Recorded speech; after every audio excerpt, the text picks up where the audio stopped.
I love chocolate. I love dark chocolate, 70% or better. I love it if it's single origin, if it's uniquely flavored, all the better. Yeah, I'm a chocolate geek. Whenever we travel, I always find out where the best chocolate is in the place we're traveling, and we have to go there and get some. It's just part of the trip.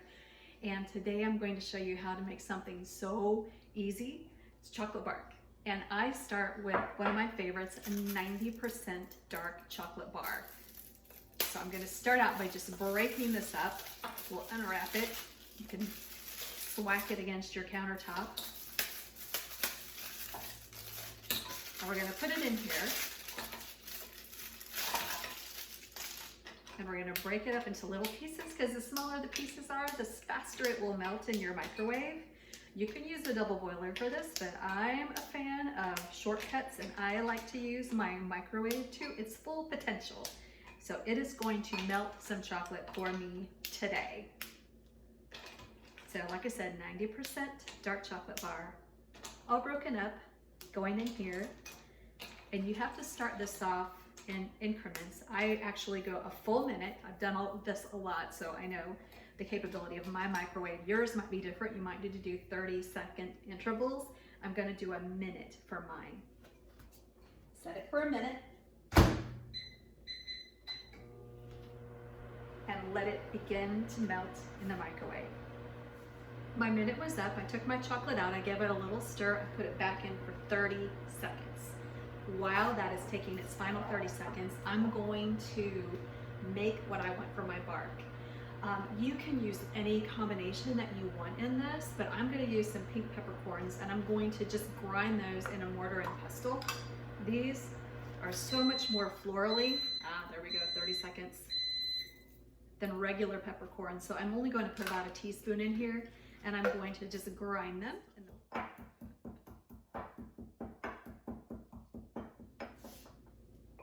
All right, this is almost all the way melted. There's a few little chunks in here, and I want to give those some time to continue to melt. And while I'm going to do that, this is a 90% dark chocolate, remember. I'm going to put a very small amount of coconut sugar. I really like to use coconut sugar. It has such a great taste, a little bit of a caramely note to it. There's a couple of spoonfuls of coconut sugar.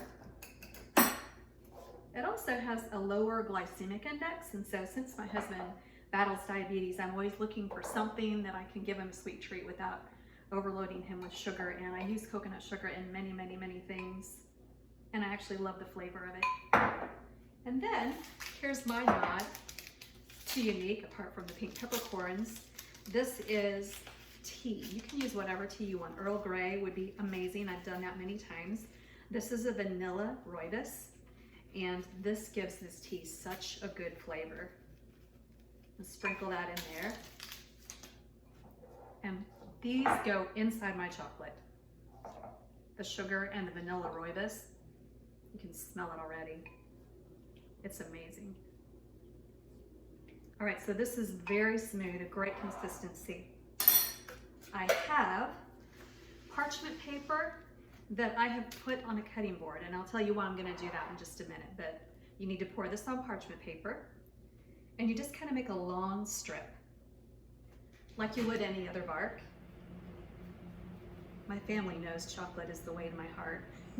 They always purchase things for me for special occasions. They know exactly what I like, and this is my love language, this chocolate right here. So, so, so, so good. All right, now I need to do the toppings of this. Get creative. I started out with cranberry and pistachio, which is fabulous.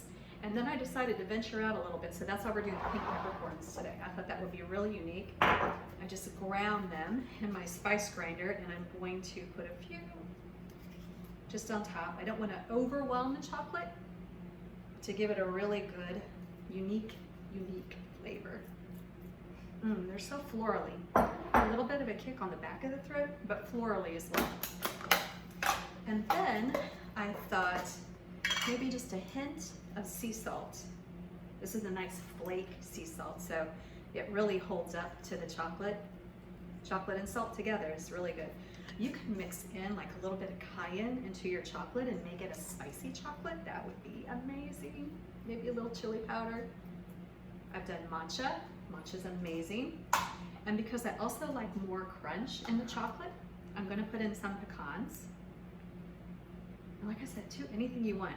I like pistachio and apricot. That's the last batch that I did. Some nut on my chocolate. It gives it a little bit of crunch. I really like. And I've been using a lot of pistachios, so I figured I would break it up today and do some pecans instead.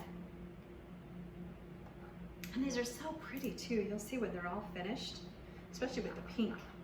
And when you do cranberry and pistachio, you've got the pinkish of the cranberry and the green of the pistachio. It's a great combination. All right, I think that's enough. You don't want to really overload it. I said that, and then I'm grabbing another one, right?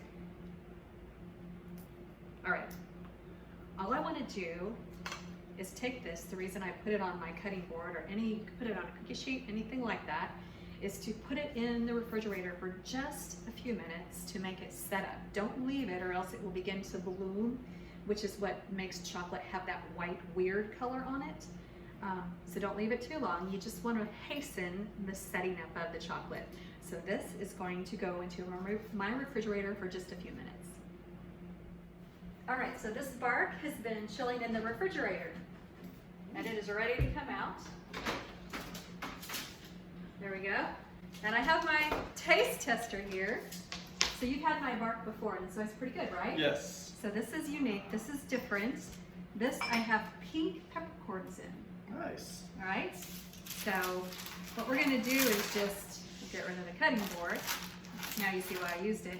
And I like to refrigerate it because that way it's nice and pliable and you can break off shards of it. And I'm gonna put them right here in my candy jar. And feel free to take a piece and let me know what you think. Well, thank you, I will gladly do that. He's my best taste tester because if he doesn't like it, he'll let me know. He'll say, honey, how can I help you not to make this again? Well, you can make this anytime. I can make this again? Mm-hmm. All right, let me take a bite.